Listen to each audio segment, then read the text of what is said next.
नमस्कार, मैं हूं रचना सिंह। स्वागत है आपका रचना की रिपोर्ट में। लोकसभा चुनाव के 5वें चरण में 20 मई को जिन सीटों पर मतदान होना है, उनमें से एक सीट उत्तर प्रदेश के फैजाबाद की भी है। जाहिर है, इस साल अयोध्या में राम मंदिर में हुई प्राण प्रतिष्ठा की वजह से यह सीट एक बार फिर सुर्खियों में है।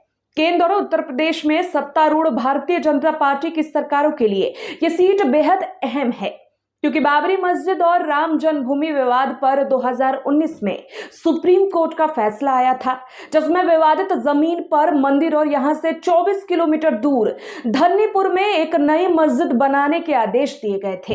हालांकि स्थानीय लोगों के अपने मसले भी हैं और दूसरी जगहों की तरह यहां भी चुनाव के दौरान उन पर खुलकर बात की जाती है।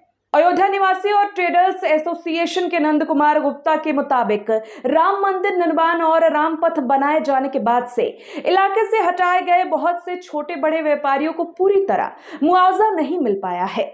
वीआईपी लोगों के निरंतर आते रहने से दर्शन में लेकिन लल्लू सिंह ने जहां 2024 में 2,82,775 वोटों के अंतर से जीत हासिल की थी, तो वहीं 2019 में समाजवादी पार्टी उम्मीदवार से उनकी जीत का अंतर महज 65,000 रह गया था। यानी कि भाजपा के 5,29,021 वोटों की तुलना में समाजवादी पार्टी को 4,63,544 वोट मिले थे, जबकि कांग्रेस के उम्मीदवार के पास आए थे 53,386 वोट। फैजाबाद लोकसभा सीट के महत्व को भारतीय जनता पार्टी नेतृत्व पूरी तरह से समझती है, क्योंकि फैजाबाद की प्रतिष्ठित सीट को गंवाने से पार्टी के मनोबल को बड़ा झटका लग सकता है। पिछले 2 लोकसभा चुनावों में यह सीट भारतीय जनता पार्टी के लल्लू सिंह ने जीती थी, जबकि उसके पहले यानी कि 2009 में इस सीट को कांग्रेस के निर्मल खत्री ने जीता था। अगर भाजपा के लल्लू सिंह राम मंदिर निर्माण पर वोट मांग रहे हैं, तो इंडिया ब्लॉक के अवधेश प्रसाद इस लोकसभा क्षेत्र में 5 लाख से भी ज्यादा दलित मतदाताओं पर अपनी आस लगाए हुए हैं। अवधेश प्रसाद ने बीबीसी को दिए गए एक इंटरव्यू में बताया है कि अगर मैं ये कहूं कि कोर्ट के आदेश का पालन हो तो सभी को करना पड़ता, तो इसमें भाजपा सरकार का क्या क्रेडिट है कि उन्होंने ही राम मंदिर का निर्माण करवाया है।